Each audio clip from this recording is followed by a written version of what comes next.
किसान भाइयों नमस्कार, स्वागत है आपका कृषि समाचारों में।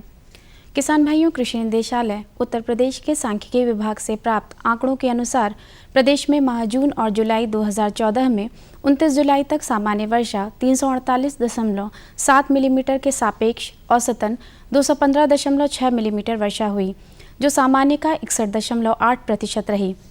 उत्तर प्रदेश में सबसे अधिक वर्षा श्रावस्ती जनपद में 751.8 मिलीमीटर रिकॉर्ड की गई, जो सामान्य का 173.3% है।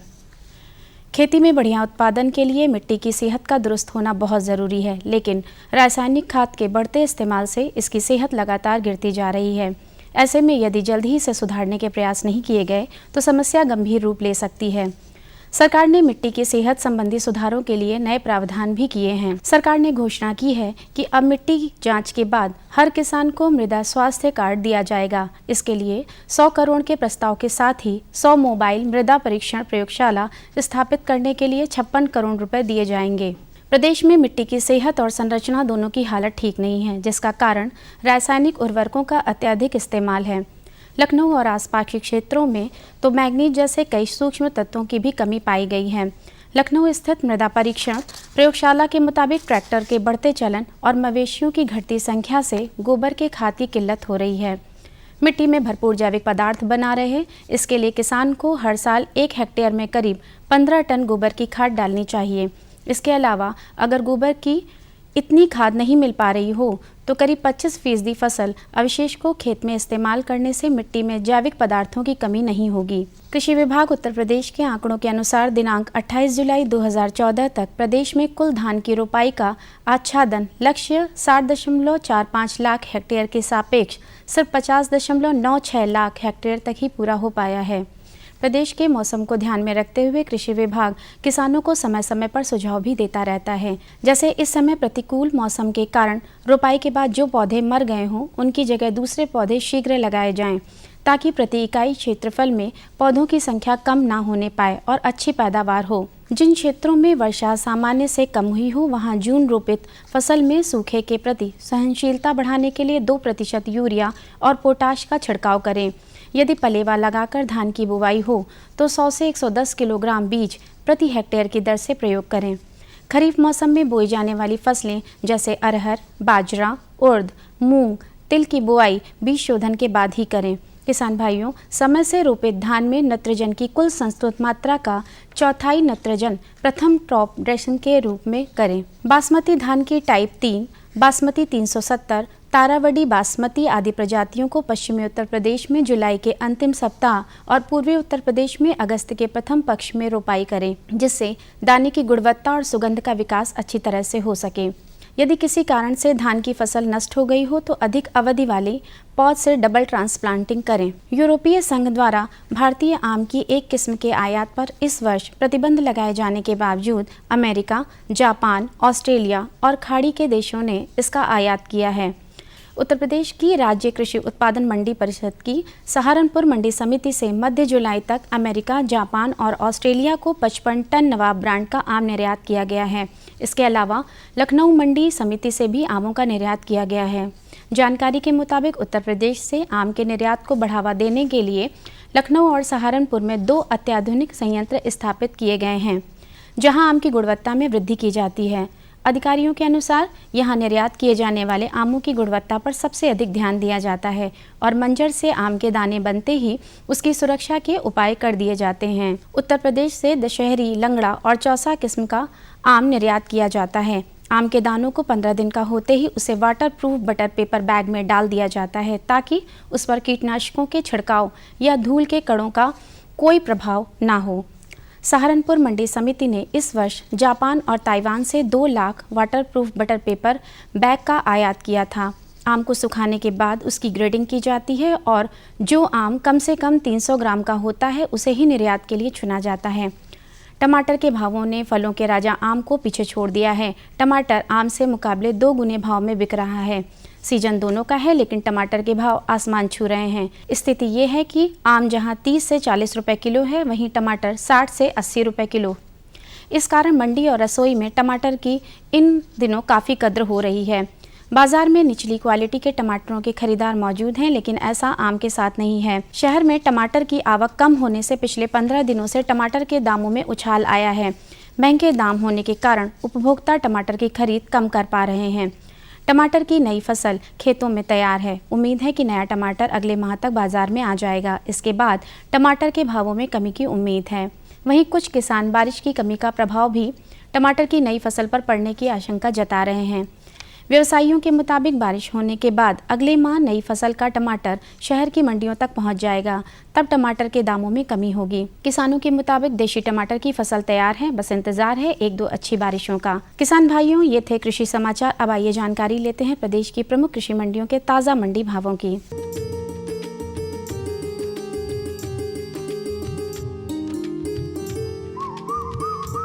सबसे पहले बात करते हैं गेहूं के औसत भावों की। इलाहाबाद की मंडी में गेहूं का औसत भाव 1470 रुपये प्रति कुंतल, फैज़ाबाद की मंडी में गेहूं 1455, फिरोजाबाद की मंडी में 1460 रुपये और प्रतापगढ़ की कृषक मंडी में गेहूं का औसत भाव 1430 रुपये प्रति कुंतल रहा। बात अगर हम चावल के भावों की करें तो इलाहाबाद की मंडी में चावल का औसत भाव 2130 रुपये प्रति कुंतल, फैज़ाबाद की मंडी में चावल 2170, फिरोजाबाद की मंडी में 2190 और प्रतापगढ़ की कृषक मंडी में चावल का औसत भाव 1910 रुपये प्रति कुंतल रहा। सरसों के भावों को देखें तो इलाहाबाद की मंडी में सरसों का औसत भाव 3390 रुपये प्रति कुंतल, फैज़ाबाद की मंडी में सरसों 3210, फिरोजाबाद की मंडी में 3240 और प्रतापगढ़ की कृषक मंडी में सरसों का औसत भाव 3060 रुपये प्रति कुंतल रहा। आलू के भावों को देखें तो इलाहाबाद की मंडी में आलू का औसत भाव 1670 रुपये, फैज़ाबाद की मंडी में आलू 1590, फिरोजाबाद की मंडी में 1600 रुपये और प्रतापगढ़ की कृषक मंडी में आलू का औसत भाव 1810 रुपये प्रति कुंतल रहा। आखिरी में केले के भावों को देखें तो इलाहाबाद की मंडी में केले का औसत भाव 2415, फैज़ाबाद की मंडी में केला 2330, फिरोजाबाद की मंडी में 2350 और प्रतापगढ़ की कृषक मंडी में केले का औसत भाव 2055 रुपये प्रति कुंतल रहा। तो किसान भाइयों, ये थे आज के कृषि समाचार और औसत मंडी भाव। कृषि जगत से जुड़ी नई नई जानकारियों के साथ हम फिर उपस्थित होंगे। तब तक के लिए दीजिए अनुमति। नमस्कार। और बताओ। बस। अरे ये क्या भैया जी, बस इतनी सी रासायनिक खाद? किसानी छोड़ रहे हो क्या? किसानी नहीं, नादानी छोड़ रहे हैं। मिट्टी की जांच कराई है। अब तो लालाजी जितनी जरूरत है उतने ही उर्वरक खेत में डालेंगे। हाँ, किसान भाई आज ही अपने जिले की नजदीकी भूमि परीक्षण प्रयोगशाला में मिट्टी की जांच जरूर करवाएं और मिट्टी में पोषक तत्व, नमी व पौधे के विकास को देखते हुए केवल जरूरत के अनुसार ही पोषक तत्व डालें। और हाँ, मिट्टी में गंधक, जस्ता, बोरोन जैसे सूक्ष्म पोषक तत्वों का पता लगाना भी न भूलें। उर्वरक और जैविक खाद के सही उपयोग से भूमि का उपजाऊपन बनाए रखें, उत्पादकता बढ़ाएं, खर्चा घटाएं और बहुमूल्य विदेशी मुद्रा बचाने में भी सहयोग दें। और हाँ, धीमी गति से नाइट्रोजन उपलब्ध कराने वाले उर्वरकों जैसे नीम लेपित यूरिया को प्राथमिकता दें और यूरिया का पत्तों पर छिड़काव करें। अरे वाह, तू तो सचमुच समझदार हो गया रे। अधिक जानकारी के लिए संपर्क करें जिला कृषि अधिकारी या किसान कॉल सेंटर। अम्मा खाना दे दो ना। सबर कर गोलू, अभी दाल नहीं गली है। तू फिक्र ना कर गोलू की अम्मा, अब की बार अपनी दाल खूब गलेगी। क्या मतलब जी? अब की बार NFSM के तहत दाल की पैदावार को बढ़ाने के तरीकों को दिखाने के लिए देश में 1000 क्षेत्र चुने गए हैं, जिसमें हमारा इलाका भी आ गया है। पर इससे हमें क्या फायदा? हमें 5 एकड़ खेती के लिए खाद और कीटनाशक के अलावा बढ़िया बीजों की एक मिनी किट भी मिलेगी। इतनी दाल का करेंगे क्या जी? अरे भगवान, सरकार ने दलहन का समर्थन मूल्य भी खूब बढ़ा दिया है और इनकी खरीद का भी पूरा इंतजाम कर लिया है। इससे आमदनी बढ़ेगी और फिर हमारा गोलू अच्छे स्कूल में जाकर के कृषि वैज्ञानिक बनेगा। हाँ श्यामू भैया, सरकार कह रही है पूर्वी भारत में भी दूसरी हरित क्रांति आएगी। अरे ये तो पंजाब और हरियाणा में हुआ था, यहाँ तो अनाज की पैदावार अब भी कम है। सरकार की बातों में कुछ तो दम होगा। आखिर यहाँ बारिश 3 गुना होती है। चलो वैज्ञानिक का नंबर मिलाते हैं। अरे वाह, आ गए। नमस्ते सरपंच जी। हाँ भाई, उपजाऊ जमीन की कीमत को पहचानो। जरूरत है सिर्फ सही किस्म और तकनीक अपनाने की। पूर्वी भारत में सरकार कम गहरे नलकूप और बोरवेल के निर्माण के लिए सहायता दे रही है। लेकिन सरकार से और मिलेगा क्या? भरपूर मदद। जमीन की तैयारी से लेकर फसल की कटाई तक तकनीकी सलाह। 1000 हेक्टेयर के सैकड़ों क्षेत्रों में चावल और गेहूं के खास प्रदर्शन भी चल रहे हैं। अरे वाह, फिर तो हमारे खेत भी लहला उठेंगे। क्या ये सपना सच होगा? हाँ जरूर, पूर्वी भारत अब हरित क्रांति का अग्रदूत होगा। आओ हम सब मिलकर कदम बढ़ाएं।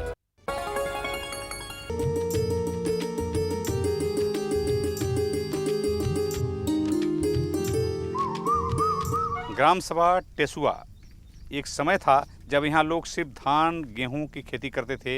यहाँ के लोग मजदूरी करने बाराबंकी गांव में जाया करते थे। मजदूरी से इनका गुजारा किसी तरह से होता था। इन लोगों ने एक प्रगतिशील किसान के यहाँ देखा प्रगतिशील खेती को, और इन लोगों ने प्रगतिशील खेती को अपनाया। यही नहीं, लोग कभी कभी एक्सीडेंट हो जाता है, हाथ पैरों से लाचार हो जाते हैं, या कोई दैवी आपदा होती है, तो सोचते हैं कि मेरा सब कुछ चला गया। आज हम ग्राम समाज टेसुआ के एक ऐसे ही प्रगतिशील किसान से मिलाने वाले हैं। तो वर्मा जी, ये बताइए कि ये प्रगतिशील किसान हैं आप यहाँ के, तो आज की खेती में और पहले जो खेती आप करते थे उन दोनों में क्या अंतर है? उमा साहब, बहुत अंतर है, कम से कम बहुत ज़्यादा अंतर है, 40-50% से ज़्यादा अंतर है। पहले क्या क्या बोते थे आप? धान, गेहूं, पिपरमिंट, बस सबसे ज़्यादा जो है पैसा के लिए पिपरमिंट की खेती रहा है। उस समय गांव की स्थिति क्या थी? गांव के लोग कहाँ काम करने जाते थे? अरे गांव साहब लेबर हो जितना रहा हो, तो मान लो बाराबंकी, लखनऊ, फिर आगे जी का जहाँ जा बढ़ पाओ जो कोई इतना। इस समय आप कौन कौन सी खेती करते हैं? इस समय आलू, टमाटर, केला, और फिर खाए पिए भरे धान, गेहूँ। टमाटर की खेती अभी हम देख रहे हैं कि आपका टमाटर लगा हुआ है। ये टमाटर की खेती आप कैसे करते हैं? सब साहब देख का पहले ब्याड़ कराया था अलग पन्नी में, उसके बाद खेत तैयार करके लगाओ। टमाटर की फसल सबसे ज़्यादा अच्छी आलू के खेत में मिलत है।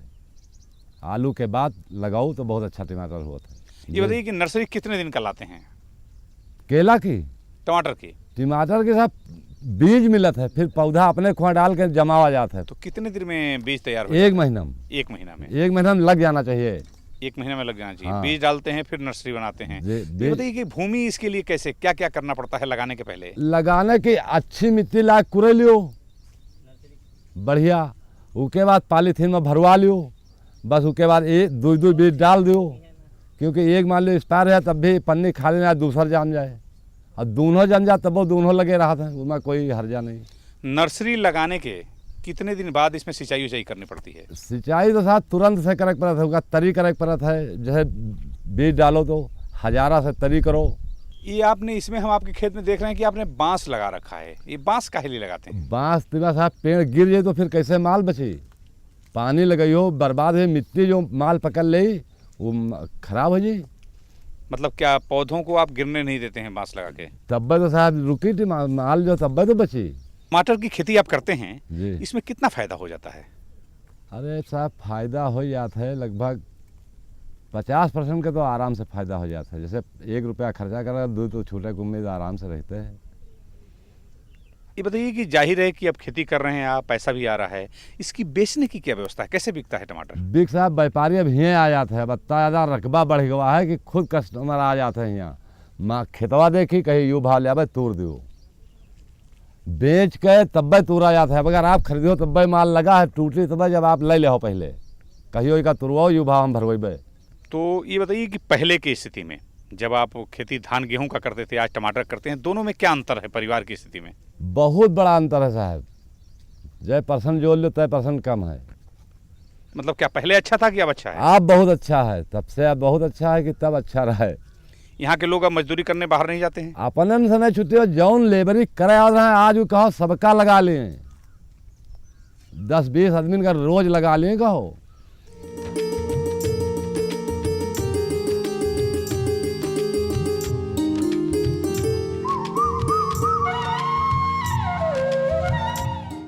केला की खेती कब से किया शुरू?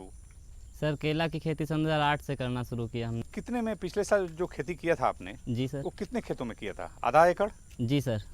तो आधा एकड़ में जो आपने केला की खेती की उसमें कितना फायदा हुआ आपको? सर उसमें जो है 2,70,000 का फायदा हुआ था। कितना लागत आया था? सर 70,000 लागत आया था। मतलब 2 लाख रुपया पिछले साल आपने आधा एकड़ में कमाया? जी। ये केला की खेती कैसे करते हैं? सर नर्सरी आते हैं, उसके बाद वो नर्सरी हमें लगाने वाली देते हैं, फिर उसे खेतों में जिस लगाना होता है उसे अच्छी खासी जुताई करनी पड़ती है। ज़्यादा जितनी अधिक जुताई करोगे उतना साफ केला का पेड़ चलेगा। उसके बाद नर्सरी ला के रोपाई करते हैं, उसके बाद सर पेड़ तैयार किया जाता है। केला कितना दिन में तैयार हो जाता है? सर केला की पहल फसल जो है 12 महीने में कटती, 12-13 महीने में। केला बोने में खाद उद की कैसे व्यवस्था करते हो आप? केला बोने में खाद वाद की व्यवस्था कर नर्सरी के समय जब खेत में पौधा लगाया जाता है नर्सरी का, तब उसमें जो है सर थोड़ा सा 10-5 ग्राम पेड़ पीछे डाला जाता है गड़कों में खाद। उसके बाद जो है पेड़ लगवा दिए जाते हैं। लगाने के बाद तुरंत जो है शाम के टाइम सिंचाई करा दी जाती है ताकि पेड़ में नर्सरी में ज़्यादा धूप ना लगे। उसके बाद जो है सर बढ़िया सिंचाई कर देता तो सर पेड़ जो है वो सोकी देता है, तब पता चलता है कि हाँ नर्सरी बढ़िया चल रही है, पेड़ हमारा खेत में बढ़िया चल रहा है। तो एक समय था जब आपके गांव में खाली धान गेहूं का खेती होता कर रहा, तब में अब में क्या अंतर है? सर तब में अब में सर ज़मीन आसमान का अंतर है। जब धान गेहूं की हम लोग खेती करते थे तो धान गेहूं से बस 10-20 हज़ार रुपया 25 हज़ार रुपया साल में बचाते थे। अब है तो केला टमाटर आलू की खेती में सर 2 लाख 2.5 लाख 1.5 लाख जिस हिसाब से खेती करो उस हिसाब से बचा लिया जाता है। ये बताओ, पहले जब खेती धान गेहूं का होता था तो बहुत सारे लोग खाली रहते थे, वो लोग कहाँ जाते थे? वो सर बाराबंकी लखनऊ काम करने के लिए बाहर जाते थे। अब कितने लोग जाते हैं बाहर काम करने? अब सर गांव में बहुत कम लोग बाहर जाते हैं जो उन्हें काम करने के लिए, वरना सब लोग अपने यहाँ ही खेती कृषि करते हैं। सबको काम यहाँ मिल जाता है? जी सर। ये बताओ, एक जो केला का पौधा है जी सर, वो क्या एक ही बार में पैदा होता है कि दोबारा उसको फिर दोबारा सर लिया जा सकता है? अब जैसे सर पहली बार की फसल है तैयार हुई है, अभी ये सर कट जाएगा तो इससे जो पुतियाँ निकलती हैं उसमें से एक पुतिया बनाई जा सकती है। वो भी जो है अच्छी लागत लगाया जाए, जो है मेहनत की जाए तो उसमें भी घार आ सकता है। लेकिन सर दूजा में और पहला में रेट में डिफरेंस आ जाता है। जाहिर है कि जो केला बोए हो शायद टिश्यू कल्चर का केला है ना? जी सर। तो टिश्यू कल्चर के केला में और पुती वाले केला में क्या अंतर होता है? सर टिश्यू कल्चर का केला जो है वो सर पेड़ बहुत बढ़िया चलता है, घार बहुत लंबा आता है, और जो पुती का केला है उसमें सर घार ना लंबा आता है ना उतना अच्छा सा पेड़ चलता है। तो अभी जो जानकारी मिल रही है आप लोगों को टीवी पर पेपरों में वैज्ञानिकों से, जी सर, कोई दिक्कत तो नहीं? No sir.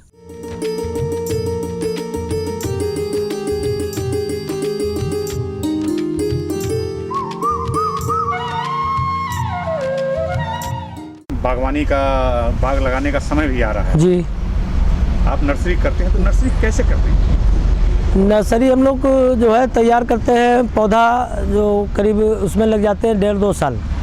पहले जो है देसी आम की गुठली तैयार करते हैं, उसके बाद में ये उसका पौधा जो है जब थोड़ा मोटा हो जाता है उसको खुदवा के ये इसमें जो है ये जो लगे हुए हैं पौधा प्लांट लगा हुआ है, तो इसमें वही नीचे जो है ये तुकमी का पौधा है देसी, ये नीचे गाड़ के और हाँ ये इसमें कलम में बांध कर तैयार किया है। तो ये अभी जुलाई में खुदेगा, जुलाई से वही अगस्त तक बारिश में तैयार होता है ये पौधा।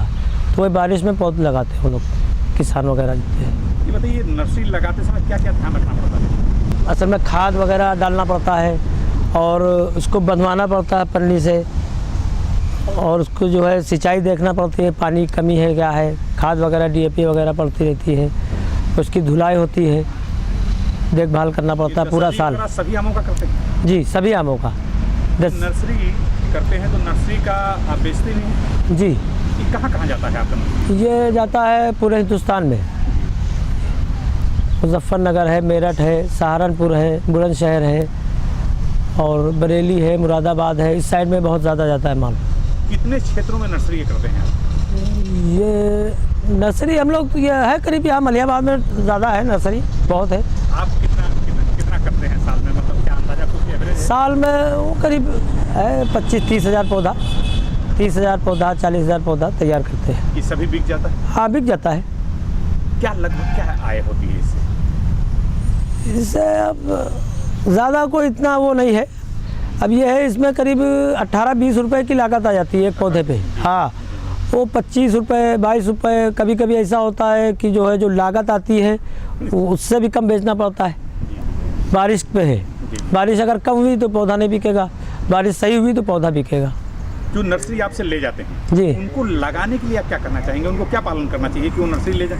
पौधे तो ले गए, हाँ पौधे ले गए, किस तरह से कि वो पौधा है, अब इसको तैयार जैसे जो है आपको लगाना है तो इसको ये पन्नी निकाल के तो इतने गड्ढा खोद के ये इतना लगाना पड़ेगा। उसके बाद में इधर उधर मिट्टी डाल के इसके ऊपर पिंडी जो है वो टूटने ना पाए। उसके बाद में उसके पानी जो है डाल दें, तो ऐसे ही 15-20 दिन महीना भर पानी डालते रहे, देखते रहे, फिर तैयार हो जाएगा। तो इंशाल्लाह जो है बेहतरीन पौधा तैयार होगा। कितना दिन में पेड़ तैयार हो जाता है? ये तैयार हो जाता है 5 साल में बाग तैयार हो जाता है। आम तो अगर 1 साल में लेना चाहे ले ले, 5 साल लगेंगे तो पौधा मजबूत हो जाए और मोटा हो जाए, तो जब आम लेना चाहिए। बौर आएगा तो उसको तोड़ दे। मलिहाबाद क्षेत्र दशहरी के लिए प्रसिद्ध है। जी, तो आप जी। सिर्फ दशहरी का नर्सरी करते हैं या सभी? नहीं, सभी दशहरी, लेंगड़ा, चौसा, अमरपाली और जितनी हैं किस्में हैं, बहुत किस्में हैं, सबकी तैयार करते हैं।